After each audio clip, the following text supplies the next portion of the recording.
नमस्कार, मैं हूं अंकुर और आप देख रहे हैं सत्यहिंदी.com। आइए एक नजर डालते हैं अब तक की सुर्खियों पर। कोरोना महामारी के दौर में भारत में असमानता का स्तर बहुत तेजी से बढ़ा है। इस दौरान अमीर लोगों की संपत्ति में दोगुनी से ज्यादा का इजाफा हुआ तो 2020 में गरीबों की संख्या दोगुनी होकर 134 मिलियन हो गई, जो कि प्यू रिसर्च के अनुमान से अधिक है। ऑक्सफैम इंडिया की रिपोर्ट में कहा गया है कि कोविड-19 महामारी के दौरान अमीरों की संपत्ति दोगुनी से ज्यादा हो गई।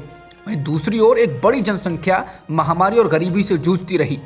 इस रिपोर्ट में सलाह दी गई है कि सरकार को संपत्ति वितरण की अपनी नीतियों में बदलाव करने पर ध्यान देना चाहिए। रिपोर्ट के मुताबिक जब कोरोना की दूसरी लहर में लोगों की जानें जा रही थीं, लाशों से शमशान पटे पड़े थे, उस वक्त देश में 40 नए लोग अरबपति बन गए। इन लोगों के पास कुल मिलाकर 720 बिलियन डॉलर की संपत्ति है। अगर भारत की 40% जनसंख्या की कुल संपत्ति मिला दें तो भी ये उससे ज्यादा है। ऑक्सफैम ने कहा कि भारत में जहां शहरी बेरोजगारी पिछले मई में 15% तक बढ़ गई थी और खाद्य असुरक्षा बदतर हो गई थी, वहां अब फ्रांस, स्वीडन और स्विट्जरलैंड तीनों देशों के अरबपतियों को जोड़ लें तो भी उनकी संख्या भारत से कम होगी।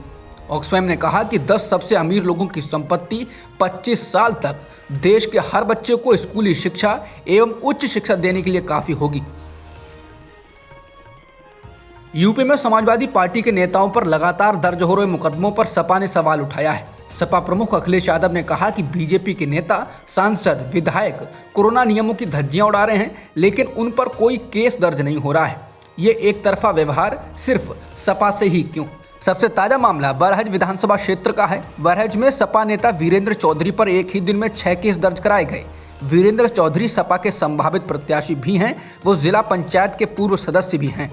वहां के एसडीएम ने उनके खिलाफ मैल, बरहज, भलुअनी, मदनपुर, लार, कुकुंदू के पुलिस स्टेशनों में चुनाव आचार संहिता तोड़ने का आरोप लगाकर केस दर्ज कराए गए हैं।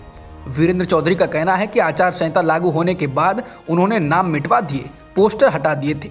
इसके बावजूद बीजेपी के इशारे पर एसडीएम ने मेरे खिलाफ 6 मुकदमे दर्ज कराए। उन्होंने चुनाव आयोग को पत्र लिखकर एसडीएम को हटाने की मांग की है। सपा प्रमुख अखिलेश यादव ने आज सुबह अमरोहा के बीजेपी विधायक महेंद्र खड़गवंशी की चुनावी रैलियों का वीडियो ट्वीट करते हुए लिखा है, सपा के कार्यक्रम कार्यालय पर पूरी पाबंदी और गाड़ियों के चालान भी। लेकिन कुछ दिनों के बाकी बचे मुख्यमंत्री व अमरोहा के भाजपा प्रत्याशी आचार संहिता और कोरोना गाइडलाइंस का सरेआम मजाक उड़ा रहे हैं। निर्वाचन न्याय को सुनिश्चित करना चुनाव आयोग का परम धर्म है, कोई है।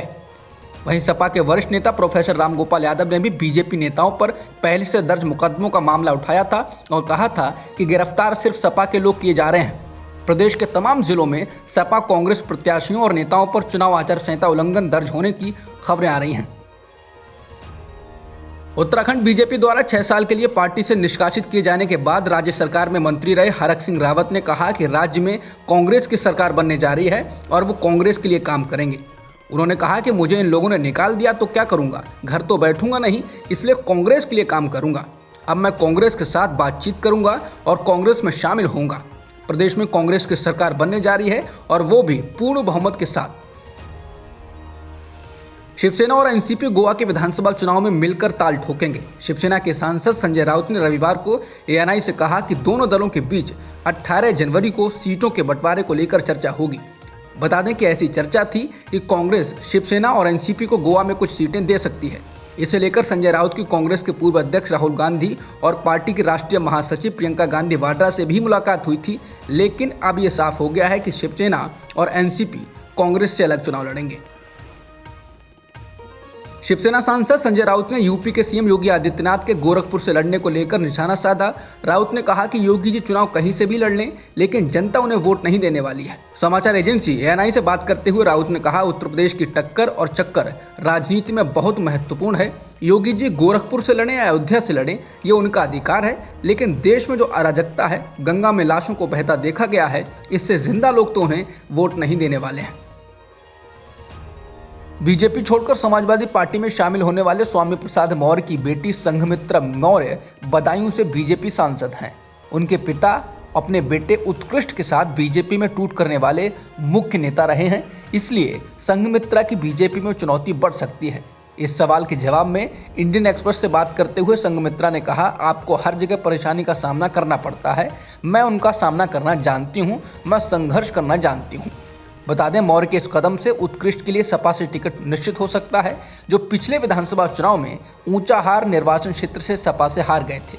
संघमित्रा का कहना है कि उसे यानी उत्कृष्ट को टिकट देना सपा नेतृत्व पर निर्भर है और अगर वो नहीं भी देते हैं तो मुझे यकीन है कि वो समर्पण के साथ काम करेगा। मैं राजनीतिक रूप से उनका समर्थन करने में सक्षम नहीं हो सकती, लेकिन उनकी बहन के रूप में उनका समर्थन करूंगी। उन्होंने कहा कि पार्टी अलग है, पार्टी की बात में पार्टी, परिवार अपनी जगह है। 83 वर्षीय जाने माने कथक नर्तक पंडित बिरजू महाराज का रविवार देर रात को निधन हो गया। पद्म विभूषण सम्मान से सम्मानित बिरजू महाराज के निधन की जानकारी उनके पोते स्वरांश मिश्रा ने फेसबुक पोस्ट के जरिए दी। उनकी पोती रागिनी महाराज ने बताया कि 1 महीने से उनका इलाज चल रहा था, लेकिन बीती रात उन्हें सांस लेने में तकलीफ हुई, जिससे उन्हें तुरंत अस्पताल लाया गया। हालांकि डॉक्टर उनकी जान नहीं बचा पाए। राष्ट्रपति रामनाथ कोविंद और प्रधानमंत्री मोदी ने उनके निधन पर शोक जताया है। अब तक की खबरों में इतना ही। बाकी खबरों के लिए बने रहिए सत्यहिंदी.com के साथ। सत्य हिंदी का ऐप डाउनलोड करें गूगल प्ले स्टोर पर।